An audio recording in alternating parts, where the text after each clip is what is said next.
Hi, everyone. Welcome to the Small Cap Discoveries conference call. Today on our call, we have Ken d'Entremont, the CEO, and Roland Boivin, the CFO of Medexus Pharmaceuticals. Medexus trades on the TSX Venture Exchange under the symbol MDP and on the OTC under MEDXF. The company is trading at $5.43 with roughly 15 million shares outstanding, or about a $78 million market cap. I'd like to hand it over to Paul Andriola. Hey, thanks, Trevor. I'm super excited to have Ken and the team here today. Medexus, as our listeners will know, we started following the company about a month ago. I'm a shareholder. I know a number of our subscribers are shareholders, and this is the first opportunity we've had to have the team here to present. So, Ken, thank you for joining us today. I understand you have a presentation. I'm just going to hand it over to you and have you tell us all about Medexus. Great, thank you, Paul, and thanks for the opportunity to present Medexus here today. I will start with just an overview of the company and who we are and what we're looking to do. Clearly, we're a specialty pharma company, but a specialty pharma company with a difference in that we're really focused on the commercial aspects of the pharmaceutical business. We don't do any drug development ourselves, so there's no binary issue out there.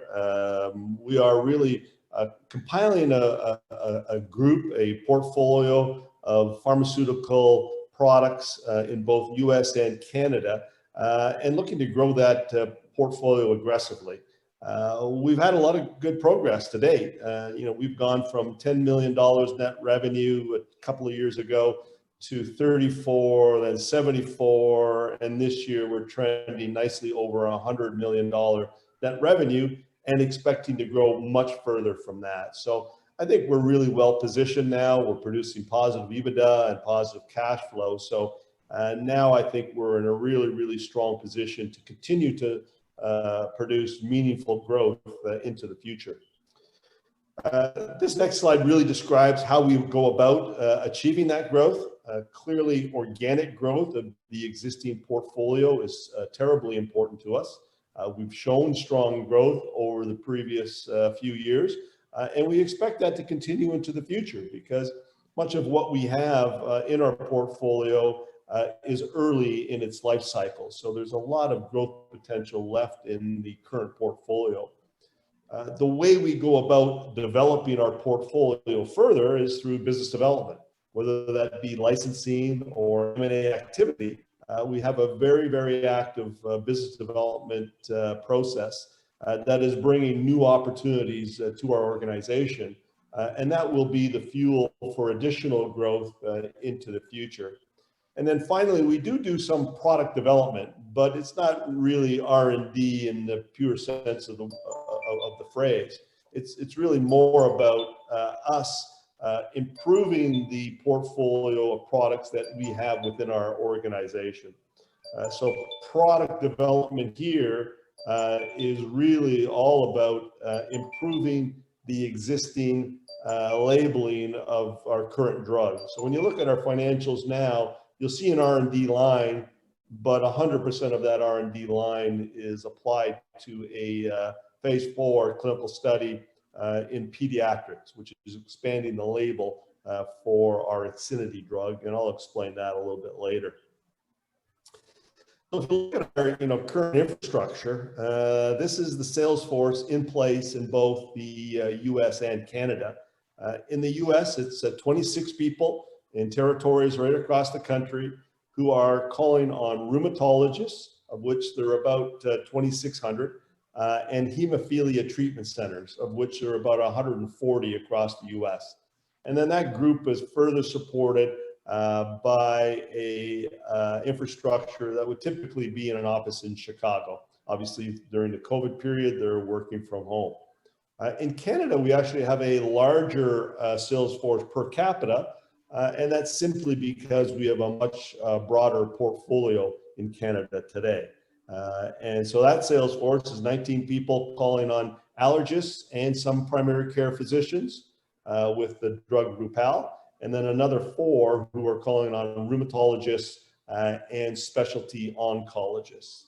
And then again, those 2 groups are supported by teams in both Montreal and Toronto. So that existing infrastructure is in place, and then we can apply that to not only the existing drugs that we have, but also to the other products that we expect to bring to market in the future. This is the product portfolio that we have today, and this is really the reason why we feel we have a strong organic growth story. Much of what we have is in the growth phase. In fact, 92% of our current revenue is coming from those 4 products that are kind of in the growth phase, that being Rasuvo and Metoject, both which are products for treatment of rheumatoid arthritis, just different brand names in the US and Canada. XCINITY is a US product for the treatment of hemophilia B, a rare condition. Then Rupall is a prescription antihistamine in Canada, which is treating hives and seasonal allergies. So those products are growing really strongly, and will make up a significant amount of our revenue in the future. Then besides those products, we have some other products that we're just about to launch or in the early stages of commercialization. Things like Trispan, which is the longest acting corticosteroid, and Gleolan, which is for the treatment of the most common type of brain cancer. These products, in Trispan's case, just got reimbursed fully across Canada, and then for Gleolan, we just got that product approved within the last 3 or 4 weeks in Canada. So when you look at this portfolio of products, first thing that jumps out at you is that about 75% of it is coming from the US. So we've got a strong US driven revenue line. And it has the potential to go to 150 or $200 million net revenue. So obviously it's got nice growth potential left in it. And so that will be a major source of our growth in the future. The most recent acquisition that we did was XCINITY in the US. As I mentioned, this is a treatment for hemophilia B, which is a rare disease. It affects about 4,000 to 5,000 people in the US in total. I think we purchased this for a very, very reasonable price. It's a $32 million net revenue product in the US. It's US dollars, growing at a 40% rate. And we bought that for $30 million cash up front, and then a royalty. So 30 million, of the 30 million, 9.5 was working capital, and most of that was saleable inventory. So you can see that, for a $32 million asset with a strong growth trajectory, I think we priced that really well. The royalty is the 2% royalty on net sales for the first 2 years, and then a 5% royalty for the following 13 years, and then it goes to 0. So, I think really, really well priced, considering that it's a growth asset and considering the fact that we bought the worldwide rights for this. It's only ever been launched in the US, but we will launch it ourselves in Canada, where there's about 710 patients with hemophilia B, and then we'll out-license it in the rest of the world. We have no plans to build infrastructure outside of North America, where we already have our infrastructure built out. So we will license that out to third parties outside of US and Canada. This is the sales trajectory for XCINITY over the last few years. So you can see it's doing extremely well. We're really pleased with that performance, and we expect that performance to continue into the future. The reason this is happening is the drug has a really nice profile. It's got a very good side effect profile, so rare as our side effects. It's got a good recovery rate, which simply means the amount of drug that goes to work. The closest competitor has a recovery rate of 87%. So a lot more of our drug goes to work than the competitive product, and that means you just don't have to use as much. So that's better for the patient. And then our half-life is a little bit longer than the competitive product. And that simply means that you don't have to inject it as frequently. So that product profile has allowed us to steal share from the competitive products, and that's what's resulted in this nice revenue growth. And we expect that to continue into the future because we are working on this pediatric study. The pediatric study, when completed, will increase the size of the market by about 30%. Right now, we're not getting any pediatric patients. So when we complete the study, we will be able to promote for pediatric patients. The disease is identified and initiated treatment as children. So obviously they will stay on this for the rest of their lives. So we want to get a share of that market. So that's really important to us. That clinical trial is over 50% enrolled now. So we're moving ahead quickly, even in spite of the COVID-19 situation. We are also working on the Canadian registration, by the way. So we expect that to go in the first quarter of next year, so calendar 21. Then we have Trispan.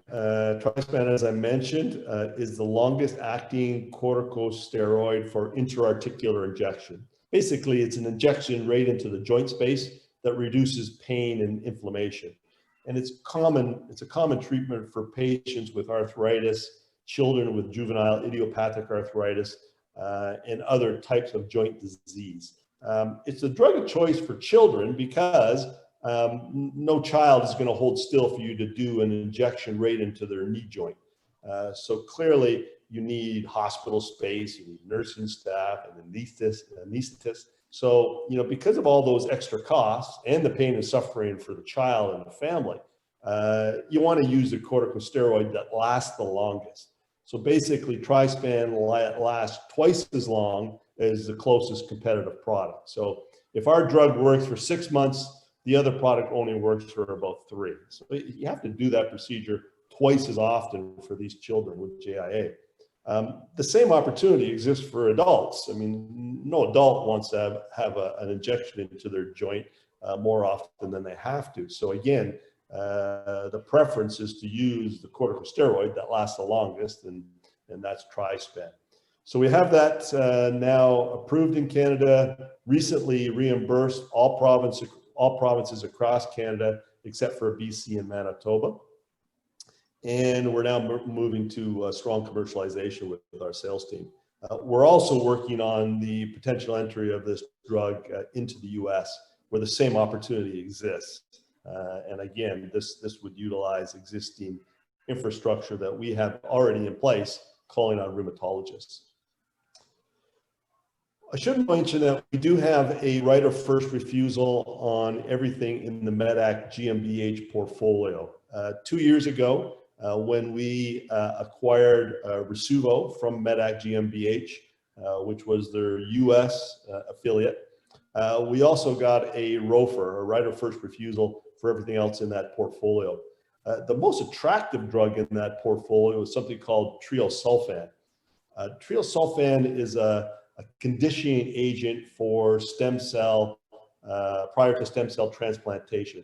Basically a common way that they treat leukemia patients. So you knock out the bone marrow, you put new fresh stem cells in, and then they grow and they help improve leukemia. So basically this drug, in a head-to-head study versus busulfan, which is the drug they currently use for this situation, we show a 26% improvement in overall survival at 24 months. So 2 years down the road, 26% more patients are alive as a result of using our drug versus busulfan, which is a drug they use today. So it's very clear which drug anyone would prefer to have if they were affected with this condition. So that really strong clinical outcome makes us feel very strong that this is going to be a very successful drug when launched. So we are working on the licensing of this drug for the US as a result of our ROFR. And we think that it could be a significant contributor. Just for frame of reference, busulfan did over 100 million net revenue, annual net revenue, US dollars. So obviously a very, very good market opportunity for the US and for Canada. In Canada, we have now filed for approval of this drug. It has received an expedited review, which means a 6-month review process. So we expect to have this approved early on in calendar 21. So a very, very good opportunity. And finally, another potential growth opportunity is Gleolan in Canada. Gleolan, as I mentioned, is for the fluorescence and resection of glioblastoma tumors. So basically, the most common type of cancer is brain tumor. This is the same tumor that Gord Downey of the Tragically Hip in Canada or Senator McCain in the US passed from. It's a common type of brain tumor. The way they treat it is by cutting it out, and it's difficult to identify the cancerous tissue when you do it under white light, which is the way they normally do it with a microscope. If you give the patient Gleolan and you flash blue light onto the same tumor, the cancerous tissue fluoresces pink. And that makes it a lot easier for the neurosurgeon to identify the difference between cancerous tissue and normal brain tissue.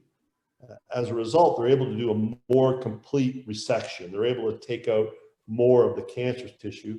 That leads to a better resection, more complete resection, which leads to better survival.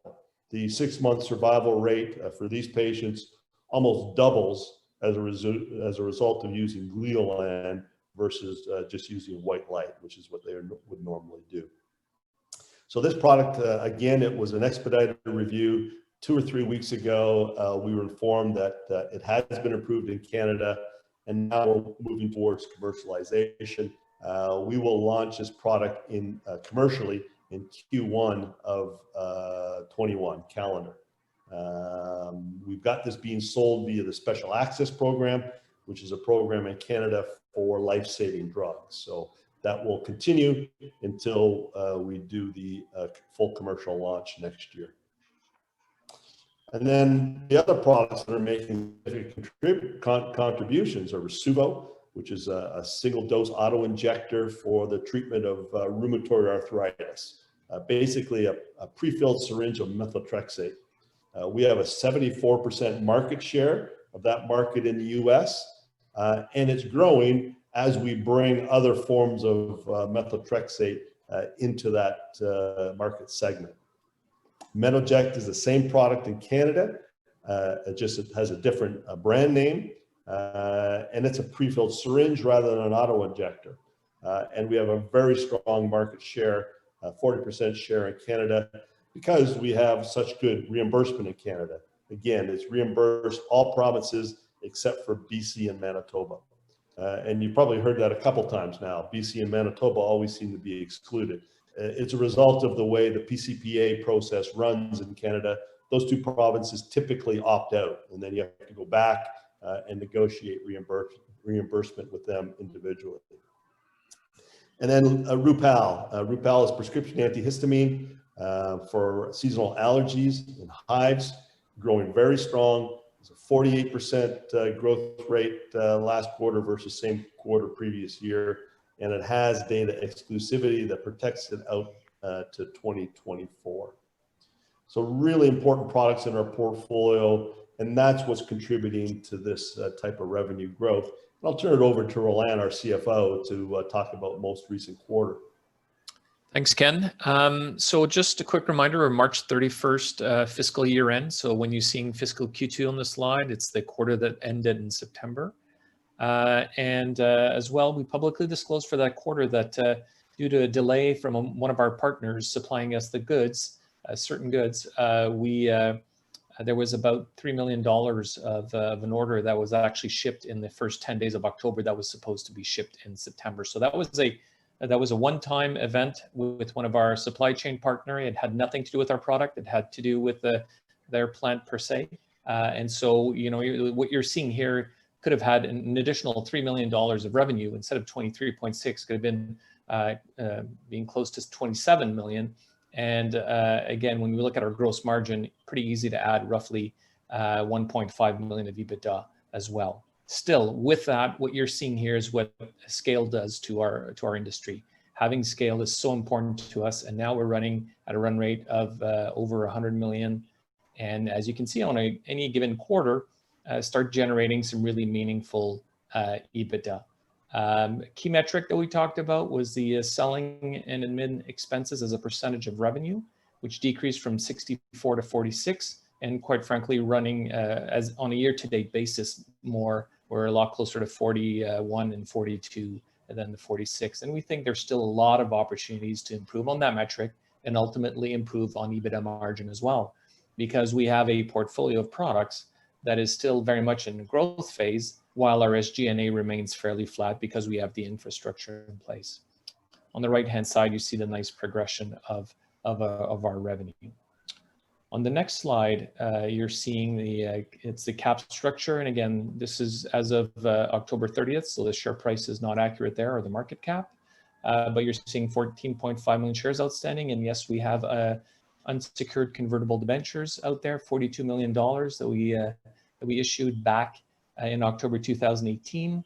It's got a conversion price of $6.30, matures in October 2023. It's got a 6% coupon. And you're seeing the warrants. Just to note, quick note, 3.3 million out of the 5.8 million warrants that you're seeing up there are not issued yet. They are issued only at conversion of the convertible debenture that you're seeing there. We're covered by Bloom Burton, Canaccord, Mackey, and Stifel. Board and management owns roughly 12%, with the rest being fairly well split between institutions and retail. Management team, everybody here are commercial operators, worked in pharma companies, big and small. I would point out that Michael Pine is our most recent addition to the management team, senior guy, US business development. So clearly, you know, our focus is on continuing to build out the US portfolio. We now have 2 good brands. We want to build out a much broader portfolio that utilizes the infrastructure that we already have in place in the US. Board of directors, a very active board. So we're very lucky to have these people involved with us. Peter Vandervelden, general partner of Lumira, one of Canada's largest venture capital investors, and does nothing but healthcare. The other additions to our board, either experts in their financial capital markets or pharma. Adele is our most recent addition. She ran Pfizer US, which is a $13 billion business, so an excellent Rolodex in the US. So, as you look at our organization, I think we've had good success to date, and there are some really significant value drivers for the future. Clearly, the commercial launches of Gleolan and Trispan will make a significant contribution. The pediatric study in the US and the label expansion that comes from that is really important. Further reimbursement on Trispan and entry into the US market, that would be a significant opportunity for us. The addition of Treosulfan, both US and Canada, again, a really, really strong drug. And continued growth of existing portfolio. We've got good momentum in spite of the COVID situation. We still show growth, and that's obviously important and is a tribute to the work that we put into these drugs. And then finally, further business development. We are constantly on the outlook for new opportunities. We've got 3 late-stage negotiations going on now. All 3 are licensing deals. So 2 in the US, 1 in Canada. We think those will make significant contributions to our business in the future. So that's really our story, commercially focused, specialty pharma, no binary events, very scalable business that we think will grow significantly into the future. So happy to take any questions anybody might have. Perfect. Thanks, Ken. We do have a number of questions. I'll start with a few of mine, and then I'll dive into some of the ones that our listeners have had. Management teams are extremely important for something like this. You did give us a bit of a bio. Why don't we spend a few more minutes specifically talking about your background? Maybe, you tell us where you've been, and just tell us where you've been and how it applies to Medexus. Yeah, I'm a frustrated chemist, so I went through university in chemistry, but I had no interest in chemistry, far more entrepreneurial. So I spent 15 years at Sanofi, worked from sales right through up to general manager of Sanofi Canada. And then really started out on my own, always wanted to do something on my own. So I founded Medexus and built it up as a private until a couple of years ago when we had an opportunity to acquire the US affiliate of Medac GmbH. And so, yeah, I spent my entire career in pharma, very commercially focused, always been on the commercial side, whether it be sales, marketing, or business development. And love the business development opportunities. You know, that's really what's going to drive our company in the future. The other individuals in our company, you know, have commercial focus, but with different skill sets. You know, so Mike Edelman in the U.S. is our general manager U.S. Again, grew up in big and small pharma. Has got the capabilities to manage a much larger organization. Richard LaBelle on the Canadian side, same thing. Can manage a much larger organization. So, you know, these are the commercial folks that can, you know, really drive our business going forward. Why don't we start diving into some of the specific products you guys are selling? I'm really interested in talking about XCINITY. This really looks like a really sweet deal you guys managed to pull off. Why would Aptevo, you know, the original owners of this drug, why would they sell it to you guys the way they did? And how did you guys manage to get the kind of deal you did? Yeah, it's a great question. You know, and it's always a matter of the circumstance. I mean, Aptevo was a biotech company. They were looking to finance their portfolio, early stage portfolio. It wasn't easy to raise capital at that time. Think back to February of this year, not the easiest time in the capital markets. So they needed a transaction, and I think we were well positioned to be that company. So clearly, you know, we structured it in such a way that we felt took a lot of the risk away. You know, thought that the 30 million in cash was something that was very reasonable for the size of the asset, and then put the royalty in place to give them some additional value. But obviously, with royalty, it's tied to sales. So clearly, as we succeed, they can succeed. So we like that deal. Plus the fact that, you know, we're gaining other territories, we thought was the bonus. You know, we priced it well for the U.S. market. We think that the Canadian business and then the other territories is really a bonus for us because we can exploit some of those other territories as well, which Aptevo hadn't been doing. They weren't capitalized sufficiently to go out and do that. No, fair enough. And give us a sense of what do you think the peak revenue opportunity is for XCINITY? You know, there's another category you're going after, but you know, add in the worldwide rights and what sort of net revenue could you see back to Medexus? Yeah, it's a great question. I mean, let's start with the U.S. You know, we're currently at a 4% market share. That delivers about $34 million. You know, we think we can get that into double-digit market share over the next few years. So obviously, you know, significant appreciation in the U.S.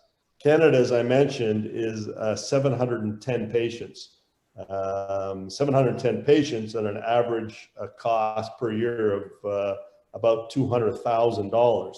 So you can see the type of market potential that Canada has. And there's only two customers. It's Blood Services and then Héma-Québec. So clearly good opportunity there. And then other territories are equally well developed, mostly Western Europe and then Asia.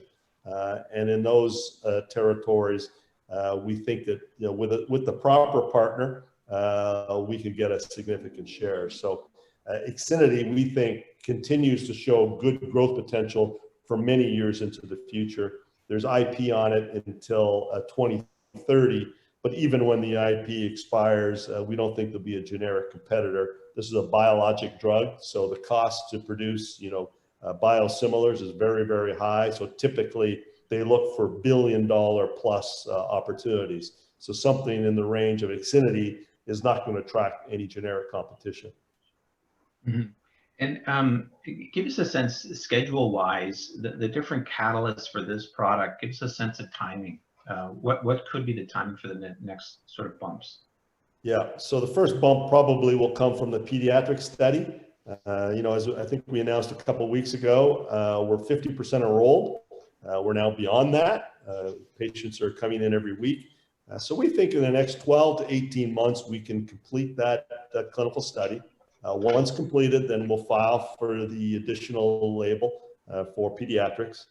And that will add 30% to the market potential. And that's a really important 30% because, as I mentioned, hemophilia B is diagnosed in childhood. And so they start drug in childhood. So we've done, $32 million without getting any new starts. We're just getting patients from other competitors. We're stealing them away from other competitors because of the nice profile the drug has. It'd be a far easier process to get new starts on newly diagnosed patients. So that will be a really, really important development. And so we think that's in the next 12 to 18 months. The Canadian opportunity, as I mentioned, will file Q1 of next year, calendar, and it'll take 12 months to get it approved and then go to market after that. So it's a couple of years out. And then we're working right now on looking for other territories and adding other territories. Gotcha. And give us a sense of how long do discussions outside of North America for those territories? What's typical to expect to have something in place? Yeah, it's months, 3 to 6 months. And then, depending on the territory, there might be a regulatory process before you get to market. So, it's 3 to 6 months plus the regulatory sort of timeline. Right. Okay, let's talk about, Gleolan. You mentioned it again, but just to reinforce, when do you see potential approval, and then how long after that, is it commercialized? Yeah, so approval is complete. We got that a couple of weeks ago. Mm-hmm. So that's done. So that hurdle is clear. So now it's a matter of going to commercial launch with properly Canadian labeled products. So that is what we're waiting for, and that will happen in calendar Q1. We're in the process right now of training all the neurosurgeons. In fact, today there was a significant training online with a live case, and 26 neurosurgeons tuned into this thing, and then will be accredited to use the drug. So there's a training aspect to it. And so it's really fascinating to see how the marketplace is adapting, even in this COVID situation. To have 26 neurosurgeons tune into a program like that with a live case was fantastic. I don't think we could have even dreamt that, prior to COVID. You just didn't try things like that. But it's amazing what the environment caused you to do and how you might innovate. So we'll go to a commercial launch, Q1 of next year calendar, and then we'll see good uptake. Ontario's already said that we'll be reimbursed, and so we're just getting that all set up in Ontario, and then we'll be going out to each individual province. It'll be reimbursed through the hospital drug budgets in all provinces. And then sort of the next same question for Trispan. Give us another clear idea of where we are in commercial timing. Yeah, so Trispan approved, so it's registered now. I think 3 or 4 weeks ago, we announced that we've got most provinces done in terms of reimbursement, and that's public reimbursement, meaning the provinces are paying for it. So probably in the 80 to 85% of all people in Canada have access to the drug now. So our sales team is actively out there now promoting the drug and looking for prescriptions from rheumatologists primarily, some orthopedic surgeons. Mm-hmm. So you guys mentioned that you can see your current sort of pipeline of products reaching 150 to 200 million in revenue. Now we're talking specifically the products you have, not the ones you're negotiating. Is that correct? Correct. Existing portfolio. So not including treosulfan, not including Trispan, not including any other business development that we're working on. And these are all products that have been approved already, or is this including any of the products that aren't quite approved yet? Yeah, so treosulfan, for example, treosulfan has been approved in Western Europe, just not in US or Canada yet. So that process has started. So that's a very significant opportunity. Trispan US, again, we got Trispan approved in Canada. It's not yet approved in the US, but we're fairly confident we can do that.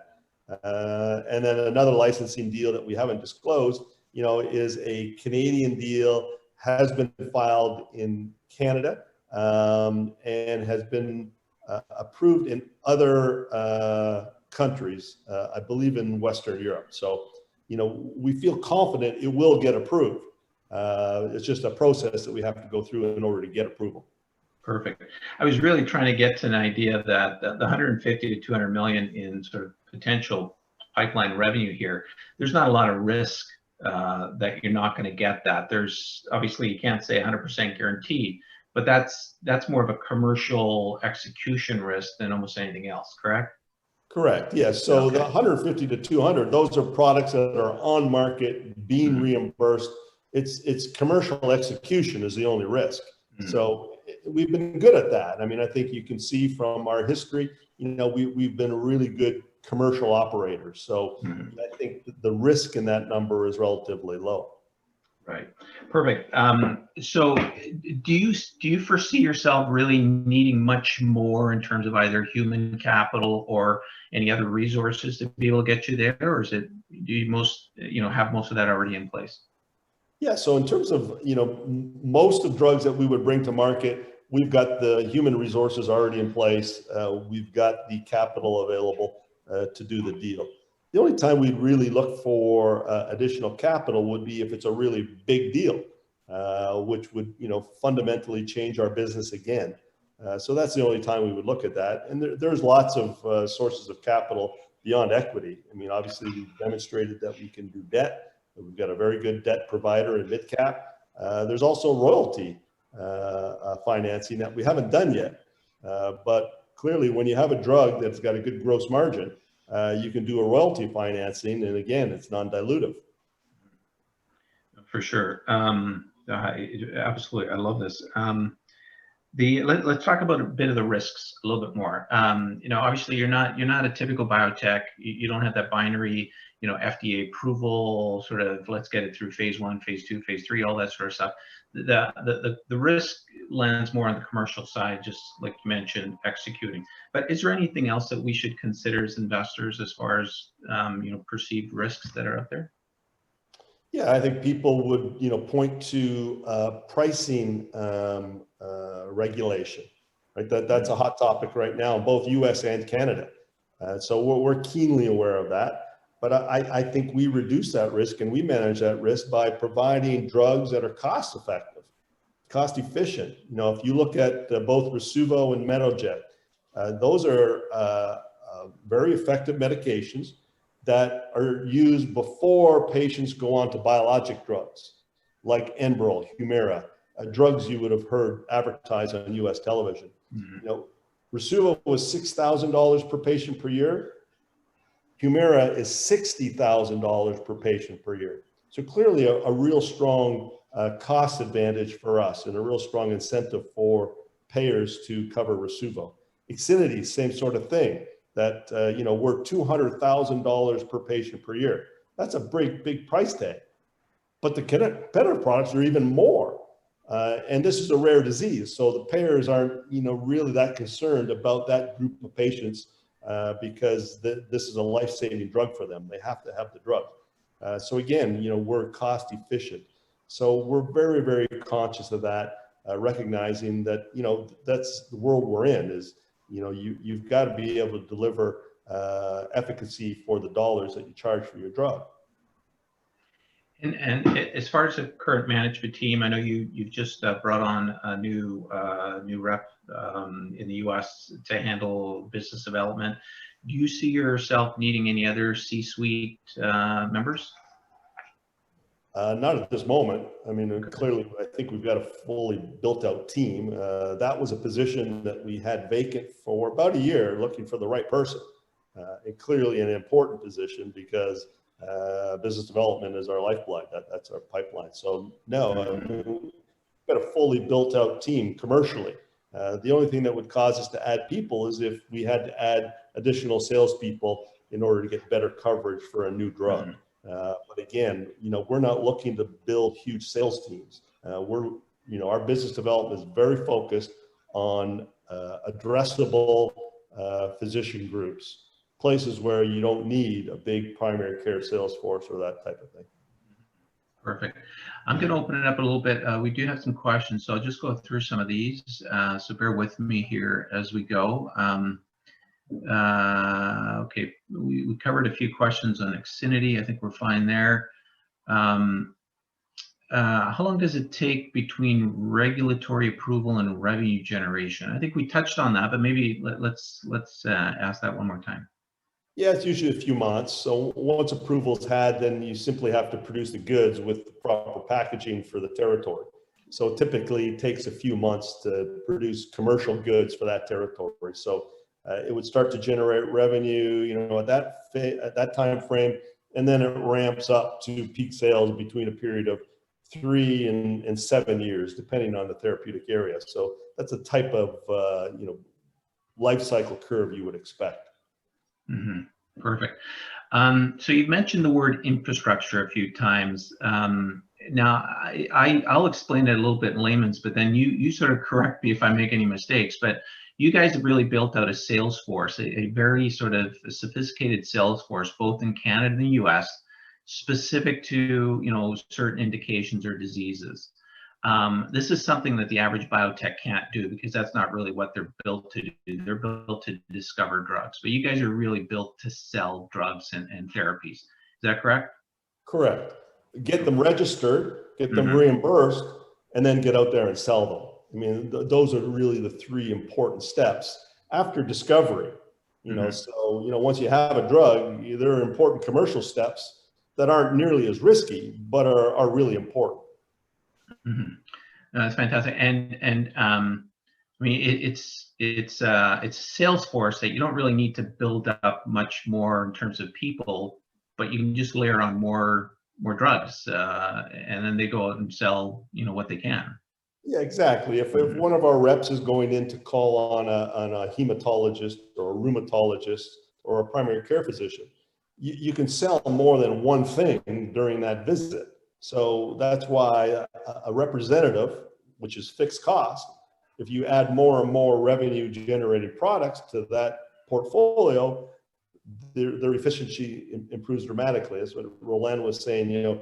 Our ratio of SG&A, or our costs to net revenue, went from 65% down to 42%, a massive improvement as a result of adding XCINITY to the portfolio in the US. And the reason that happened is we added $34 million of revenue to the top line, but only added a couple of people. So our cost went up 8%, our revenue went up by 71%. So it's very clear that is our strategy. That's what we're looking to do. Yeah, no, and beautiful leverage there. You touched on something. I wouldn't mind asking Roland this, but if you guys were to hit that, say, 150 to 200 million target, where do you see SG&A as a percentage of revenue on those sort of numbers? Yeah, when you look at the type of model that we have, the more, obviously, as you say, top line, the more you're going to leverage the middle part of your P&L. So we're talking about EBITDA. I'll talk to EBITDA margin here. You can easily achieve high 20s to 30% EBITDA margin as soon as you hit a certain scale, and that 150 to 200 is actually a good number to look at to start reaching to approach 30% EBITDA margin. Wow, fantastic. That's the beauty of this business, is just the scale and how it just dramatically falls to the bottom line once you've got the platform in place. That's fantastic. Let's go through a few more questions here. Okay, it's a long question. What is the degree of risk? Okay. It's around risk, around approval and regulators. When does it not work? Like, when does a drug that's been approved in, say, Western Europe not get approved in Canada or the US? What causes that? Yeah, it doesn't happen very often. I would say the risk is bigger for US non-approval than it would be for Canada. Canada has mutual recognition agreements with the US and with with Western Europe. So typically, if something gets approved in the U.S. or Western Europe, it'll get approved in Canada. The U.S. is more of a standalone. They don't have any mutual recognition agreements, although they are putting them in place. So that's more of a unknown. But typically, as long as the drug has got a profile and a dossier that is supportable, it will eventually get approved in the U.S. as well. We haven't had any drugs in our portfolio that we thought we would get approved and we weren't able to do it. Sometimes it takes longer than we think, but we've always been able to get them approved. Let's go back to Roland. This is a balance sheet question. You do have a fair bit of debt on the balance sheet right now. Maybe break it down a little bit more. You mentioned the convertible debt, but give us a sense of all the liabilities on the balance sheet. So I did speak about the convertible. What we also have is we have a $10 million US term loan with MidCap. Ken referred to MidCap earlier, and that was done as part of the acquisition of the XCINITY, the XCINITY acquisition back in February. As well, we have a up to 20 million US ABL in place. We're not using all of that, obviously. At the moment, we're using about 10 million US of that ABL, and that fluctuates, as you would imagine, on a monthly basis. So that's what we'd have. The other things you would see on our balance sheet, it would be the what we call the balance of payables for combination. So when Ken spoke about some of the royalties that we owe Aptevo, for instance, all that appears in our long-term liabilities as well. Some very small portion on the short term. And same thing with the deal that we did when we bought Rasuvo. There was an EBITDA trailer that is due to them. So as we generate EBITDA, there's an EBITDA trailer to help pay for the deal that we did back in 2018. Again, we always try to back end the deal, and so that's why you're going to see some of those liabilities on the balance sheet. Perfect. Thank you, Ron. Just a general question, maybe. Any headwinds, like what slows the business down, what potentially can slow it down? And I guess, we're dealing with a COVID pandemic right now. How has that affected your business? Yeah, COVID certainly is a headwind, I think, for everybody. I think we've survived it far better than most because our existing portfolio was primarily for drugs and chronic diseases. So patients continue to need our drugs, so they continue to have their prescriptions filled. And so we weren't dependent on procedures or surgeries or anything like that got postponed. So I think we fared better than most. The challenge in this environment is launching new drugs. So clearly you have to find different ways to do these promotions. In the example of Gleolan and training neurosurgeons via closed circuit television programs, that's the type of thing that you would have never dreamt of before. But that's what you do now because you need to get the drug out into the market, and physicians and patients want the drug and need the drug. So that is definitely the headwind right now is finding different ways to accomplish your objectives, in this COVID situation. Thankfully, there seems to be light at the end of the tunnel now with the vaccines coming down the pipe. And so I think we've survived it pretty well. And we're well positioned for dramatic growth when we come out of this fully. Now, I think there's a change in U.S. administration at the top level. I'm not 100% sure yet, but do you see that? How does a Democratic president, change any of the outlook for you guys? Is it good? Is it bad? What's the outlook from the politics side? Yeah, I think it's kind of neutral. It depends somewhat on what happens with the Senate. Is everything going to be lined up for the Democrats or not? If it's not, and the Senate stays with the Republicans, then it's going to continue to be a bit of a logjam, and getting legislation through is pretty tough. I think it comes back that the biggest risk in the U.S. is pricing. And so I think any administration is going to be hard on drug prices. And I go back again, I think we've done a really good job on drug pricing with our products.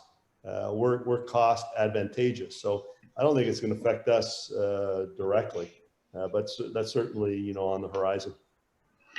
Okay, so this will be my last question, and it might be a bit of a curveball, but you've been a public market CEO now for several years. I look at this company and I wonder, what am I missing? The stock seems pretty egregiously underpriced. Why do you think that is? What could be done better to get the stock trading where I think it should be?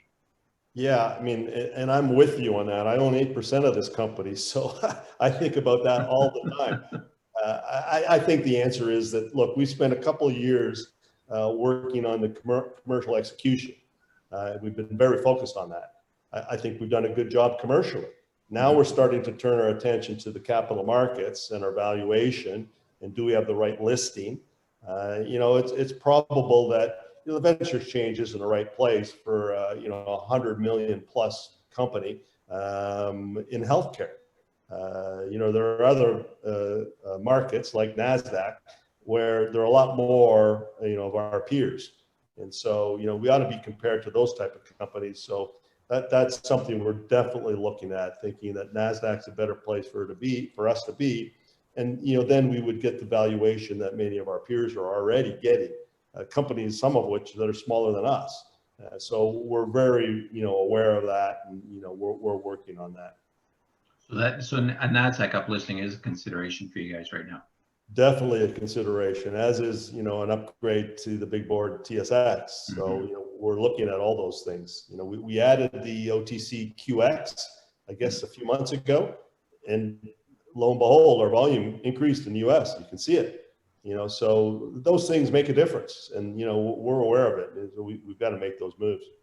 Yeah, no, I'd agree. I think clearly, especially pharma like you guys would get a lot more sort of sophisticated reception down in the US. So good on you for going that route.